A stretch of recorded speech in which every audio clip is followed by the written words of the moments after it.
When Norse settlers pushed into Iceland, Greenland and the Arctic fringe, noise was not a comfort.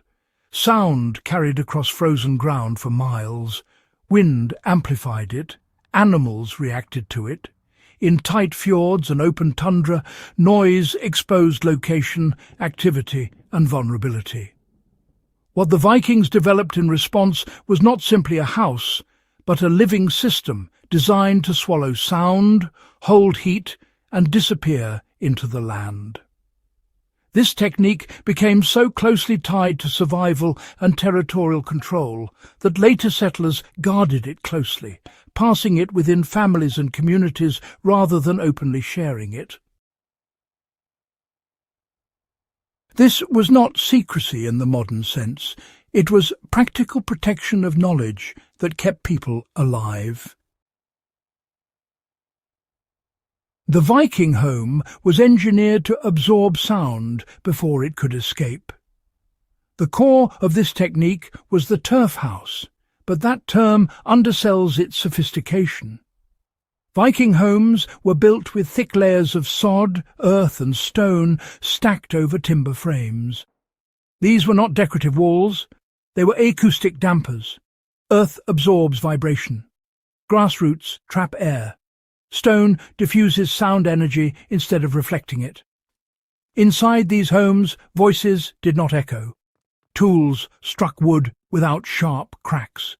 Fires burned without the telltale roar of exposed flame.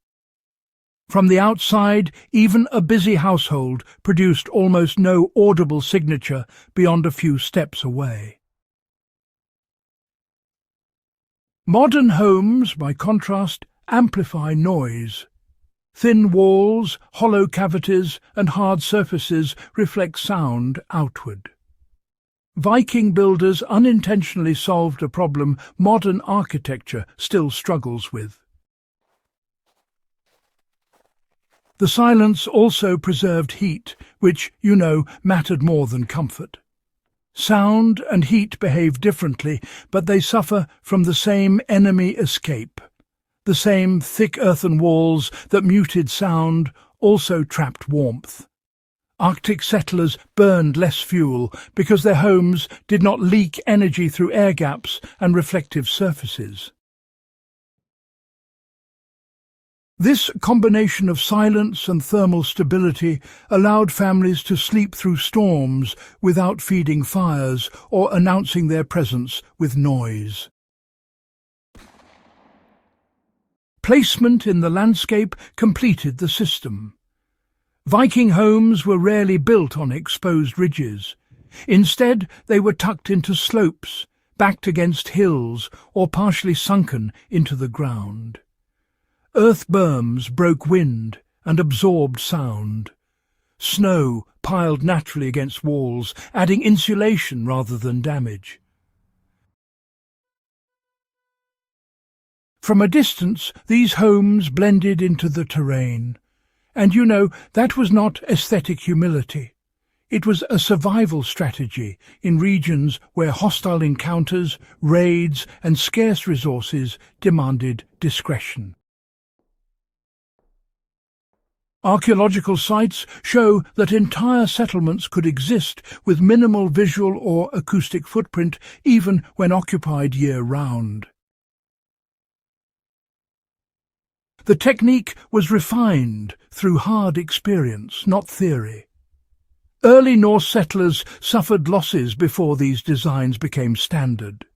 Homes that echoed, vented too freely, or stood too exposed burned more fuel and, attracted unwanted attention from animals and rivals alike. Over the course of generations, builders made careful adjustments to things like wall thickness, roof layering, and, even the interior layout. Sleeping platforms were often placed against the earth walls, where both sound and cold were at their lowest. Storage areas, interestingly enough, would double as sound buffers. Entryways were deliberately narrow and offset, which helped to prevent noise from travelling straight out. This knowledge, you see, became more of a cultural instinct rather than something passed down through written instruction. That's actually why it appears so consistent across distant settlements, even with all the regional variation.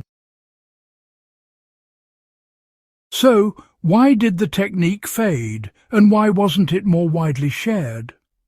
Well, as timber became more available and trade increased, above-ground wooden houses started to spread.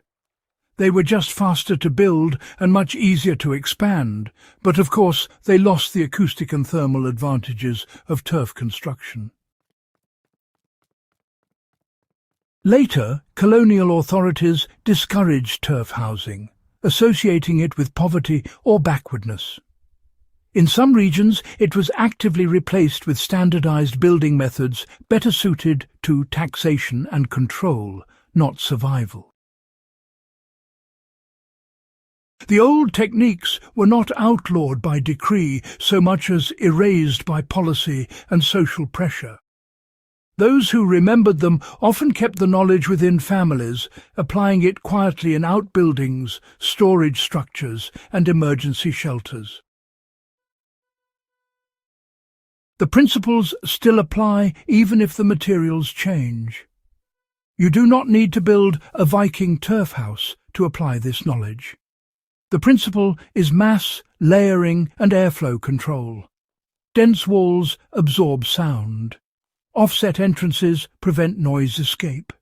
Earth contact stabilizes temperature and muffles vibration. These days, you know, modern builders looking for quiet and efficient spaces are actually rediscovering these old ideas when they're designing things like recording studios, root cellars, and earth-sheltered homes. But, well, the Vikings got there first, simply because survival really demanded it. So, a straightforward example, really, is just placing storage rooms or thick shelving against exterior walls, which helps dampen both sound and those pesky temperature swings. Another approach is using earth berms or stone landscaping. These can break the wind and noise around your living spaces, making things a bit more comfortable. Silence was a form of protection, not isolation. Viking communities were not hiding from the world. They were, in fact, controlling how the world perceived them. In harsh environments, being unnoticed was often safer than being impressive. Their homes reflected that mindset. Quiet, warm, blended into the land, built to last through winters, scarcity and uncertainty. That is why this technique matters today. It reminds us that resilience is often invisible, and, you know, the most advanced systems are the ones that do their work without announcing themselves.